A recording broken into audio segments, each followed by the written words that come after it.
One man ruled Iraq with an iron fist for nearly 24 years. A man feared by millions, yet hailed by some as a symbol of Arab pride. His name, Saddam Hussein. From a poor village to a golden palace, from hero to hunted criminal. This is the untold story of Saddam. Who was he really? A brutal dictator or a necessary evil? Let's find out. We have archival footage of Saddam from back when he was in power. We have footage of the war-torn country he ruled over and the people who lived in fear under his regime. We have stunning drone shots of the Iraqi desert where Saddam's palace once stood. I am your host.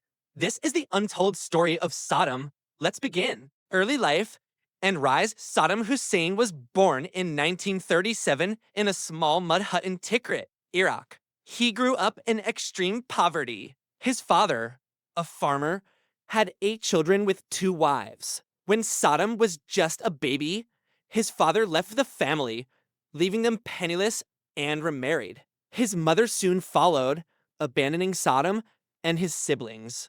They were then raised by Saddam's maternal uncle, a man who filled the young mind with Arab nationalist ideas and instilled in him a burning hatred toward Western colonialism.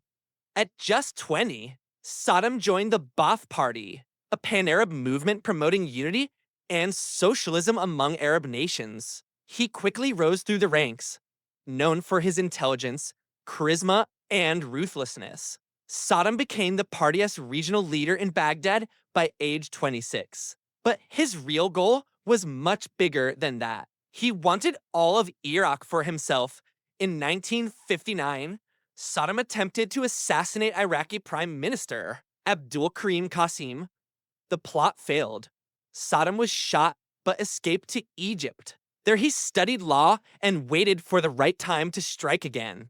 Seizing the moment, let's harness that power. Or the time came in 1968 when the Ba'ath Party took control of Iraq. Though not the president yet, Saddam became the power behind the throne. He established a network of informants and built up his personal security force known as the Fedayeen Saddam. And he began to eliminate his enemies. Many high-ranking officials lost their jobs or worse. In 1975, Saddam even ordered the execution of 3 of his close friends who he suspected of plotting against him. No one was safe. By 1979, Saddam forced President Ahmed Hassan al-Bakr to resign. The following month, he declared himself president of Iraq. His first move, eliminate opposition. Within days, 20 top officials were executed, live on national TV. They were accused of plotting against Saddam and were given no chance to defend themselves. Their families watched in horror as they were dragged away to their deaths. A message from Saddam to his people and the world: no mercy for enemies. What will Saddam do next? What will be his next move? Find out in Chapter 3. Saddam Hussein's rise and fall will go down in history as one of the greatest examples of hubris and greed. He led his country into multiple wars, killed thousands upon thousands of people. All for what? Glory. Today we're going to look at how this man rose to power, became an international pariah, then finally got caught up in his own web of deceit and was hanged for his crimes. We begin our story in 1959. At this point, the political climate of the Middle East was extremely volatile. Many countries in the region were just gaining independence from their colonial rulers, and there was a lot of instability as they tried to form new governments. In 1958, a military coup overthrew the monarchy in Iraq and established a republic, a political party called the Ba'ath Party, which advocated for Arab nationalism and socialism, gained prominence, and its leader, a man named Abdul Karim Qasim, became prime minister. However, Qasim soon grew increasingly authoritarian and began suppressing opposition to his rule. It was during this time that a young man named Saddam Hussein, who belonged to the minority Sunni Muslim sect, became involved in politics. He studied law at university and quickly became a member of the Ba'ath Party. But despite his education, Saddam was never a great administrator. In fact, in 1959, he was arrested for planning to assassinate Qasem. This plot failed, and he was sentenced to 4 years in prison. However, after 2 years, he was pardoned and released due to his cooperation with the authorities. But this event would come back to haunt him later in life. After his release, Saddam went into exile in Egypt and then Lebanon, where he plotted against Qasem along with other members of the Ba'ath Party. When the opportunity rose, they launched a counter coup and took control of the government. This made Saddam one of the most powerful men in the country. However, despite his rise to power, Saddam's relationship with the rest of the party was always a bit tense. He was never really accepted by the old guard because of his lack of credentials. They called him a little man behind his back, constantly reminding him that he was a nobody from a village in the middle of nowhere. So he had to prove them wrong. And he did this by starting a war. In 1980, Saddam invaded Iran. The Iran-Iraq War would last for 8 years and result in the deaths of nearly 1 million people. However, Saddam didn't care about the loss of life.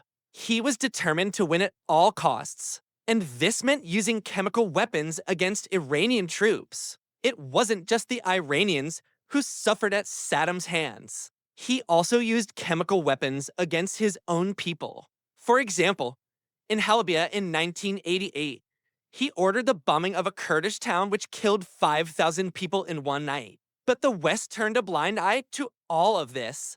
They saw Saddam as a buffer against the spread of Iranian influence in the region. And so they supported him throughout the war. It was only after the war ended that the world began to see Saddam for who he really was. He was a brutal dictator responsible for the deaths of countless people. Despite this, he still managed to paint himself as a hero. And he did this by starting another war. By this point, Saddam was deep in debt from the Iran-Iraq War. He needed money desperately, but the only way he could get it was by invading another country. So in 1990, he set his sights on Kuwait. Saddam believed that Kuwait was stealing oil from Iraq, and he wanted to put an end to it. Plus, he was drunk with power and felt invincible. So he ordered his troops to invade. The world responded with economic sanctions and a military coalition led by the United States. But Saddam was confident that he could win. He had proven it before. And so he ordered the burning of 700 Kuwaiti oil wells. It was a brilliant move that gave him the upper hand. The UN estimated that over 1 billion barrels of oil were wasted during the conflict, causing an estimated $300 billion in damages. This caused the price of oil to spike, which helped fund Saddam's war effort. Plus, it sent a message to the world. Saddam wasn't afraid to fight, and he wasn't going to back down. But the world had had enough of his shenanigans.